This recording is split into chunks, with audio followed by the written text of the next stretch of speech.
When we read Exodus 34, we see that Moses came down from Mount Sinai after encountering the glory of God, and his face was radiant, though he himself was not aware of it.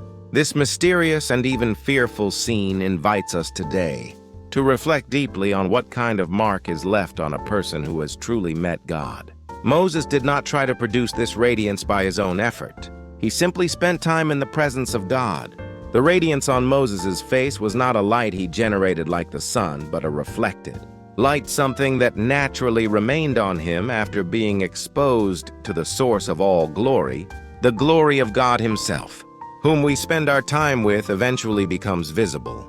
When we dwell in the worries of the world, darkness settles on our faces. But when we remain before the throne of grace, an unseen spiritual vitality begins to rest upon us without our even realizing it. When the Israelites were afraid because of the radiance on his face, Moses covered his face with a veil. He did not use his spiritual experience to boast or to establish authority. Instead, he chose to veil the glory.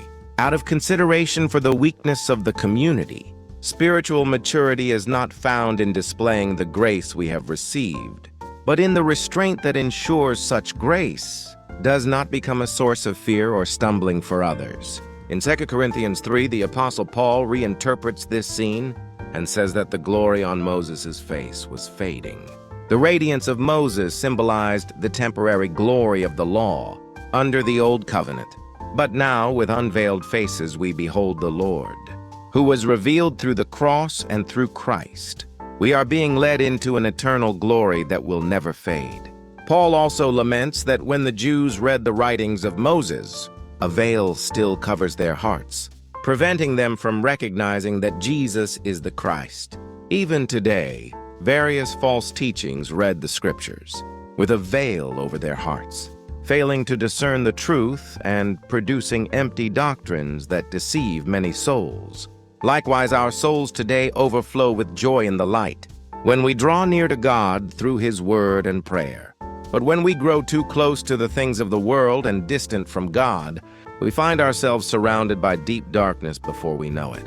In Matthew 17, we read that on the Mount of Transfiguration, the face of Jesus shone like the sun. In Acts 6:15, we are told that when Stephen was being martyred, his face was like the face of an angel. Ultimately, these appearances are manifestations of being filled with the Spirit of God, and they testify to what we ourselves will be like one day in the kingdom of heaven. Holy Spirit, open the eyes of our hearts. Help us to discern the truth rightly whenever we read the scriptures.